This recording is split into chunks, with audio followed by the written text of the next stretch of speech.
ఈ సభాముఖంగా నేను మీకు ఒకటి చెప్పదలుచుకున్నా, మనకి ఎక్కడ ఉంది పార్టీ నడపడానికి శక్తి? టీవీ ఛానల్స్ ఉన్నాయా మనకి? కనీసం మనకున్న సోషల్ మీడియా హ్యాండిల్స్ అన్నీ నాకు ఏదైనా కష్టం వస్తే అందరూ ఏకాభిప్రాయం మీద ఉంటారా? తమిళనాడులో ఒక హీరో సినిమా చూడాలి అంటే అతని అభిమానులందరూ ఏకతాటిపోయినంటే అతను సీఎం అయిపోయాడు ఆయన.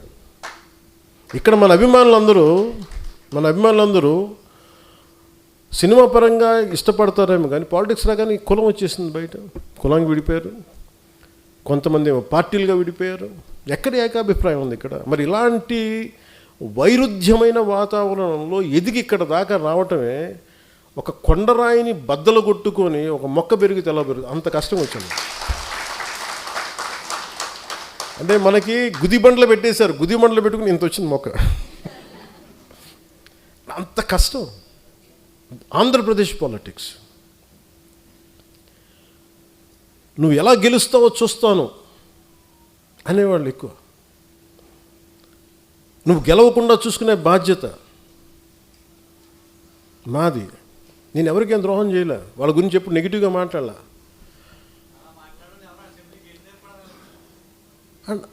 అండ్ నాకు ఆశ్చర్యంగా ఉంటుంది, నేను వాళ్ళకి ఏదైనా ద్రోహం చేసి ఒక మాట అని ఉంటే అనుకోవచ్చు. ఉత్తి పుణ్యానికి నా మీద మనిషి నాకు ఏదో కులంలో పుట్టి తీరాలి కదా, అబ్బా చాయిస్ ఎక్కడ ఉంటుంది? అలాంటిది కూర్చోబెట్టి మొన్న ఈ మధ్యన కూడా ఏదో చూస్తున్నాను, పవన్ కళ్యాణ్ ఎక్కువ ఈ మధ్యన ఎప్పుడు కులాల గురించి మాట్లాడతాడు అంటే కులాల గురించి మాట్లాడు, మీరేం మాట్లాడుతున్నారా? కులం అనేది ఒక సామాజిక సత్యం, ఇట్స్ డామ్ సోషల్ ఫ్యాక్ట్. అది సత్యం, అందుకే దాన్ని ఏం చేయలేదు. దానికి మీరు ఓట్లు వేసేటప్పుడు ఈ వార్డులో ఏ కులం ఉంటుందని మీరు అడగరా? నేను అది అందరిలా కాకుండా నేను ఓపెన్గా చెప్తాను అంతే. ఒక సోషల్ డాక్టరింగ్ చేసేవాడు ఎలా మాట్లాడతారు, ఒక జబ్బు గురించి చెప్పేవాడు ఎలా మాట్లాడతాడు? ఈ క్యాన్సర్ ఉందా, లేదంటే ఇది ఉంది, ఈ జబ్బు ఉంది, లేదంటే నీ వైటల్స్ ఇలా ఉన్నాయని చెప్తాను. అలాగే నేను మాట్లాడేటప్పుడు కాస్ట్ గురించి చాలా సింపుల్గా చెప్తాను, ఇబ్బంది లేకుండా చెప్తాను.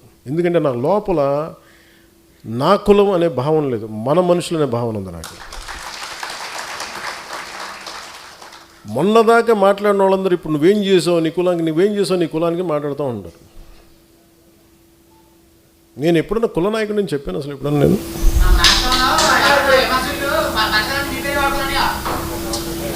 సంతోషం బతకనివ్వండి.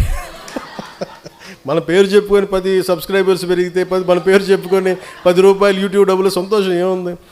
మన తిట్టి కూడా డబ్బులు వస్తాయి, మన తిట్టినా కానీ సబ్స్క్రైబర్స్ పెరుగుతారు, పెరగనివ్వండి. అంటే ఇవన్నీ ఎందుకు చెప్తున్నానంటే it is not that easy to run a political party. అలసిపోతాను కదా సార్, కానీ వదలను, అది కూడా ఉంది నాకు. అలా వదలను కాబట్టి ప్రధానమంత్రి గారు నన్ను చూసి ఇష్టపడుతున్నాను.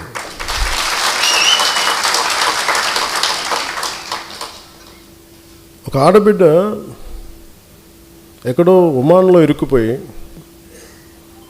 ఒక ముస్లిం ఆడబిడ్డ ఒమాన్లో ఇరుక్కుపోతే, అన్న నేను చేసుకున్న ఎంప్లాయీ నన్ను ఇబ్బంది పెట్టేస్తున్నాను, నాకు కొట్టేస్తున్నాను అని చెప్పి ఏడుస్తుంటే ఏడుపు కదిలిపోయాను నేను. ఆ వీడియో నా దగ్గరికి వస్తే ఒక్క మాట చెప్తే జన సైనికులు ఎంటైర్ మెషినరీ కదిలి ఆడబిడ్డని తీసుకొచ్చారు, ఇక్కడ క్షేమంగా తీసుకొచ్చారు. ఇలాంటి సంఘటనలు 100 మంది తిట్టినా ఒక ఆడబిడ్డ ఆనందంతో చెప్తుంది కదా, చిన్న కన్నీళ్ళు, అది చాలు నాకు. ఒక 100 అవమానాలు తట్టుకోవాలనిపిస్తుంది.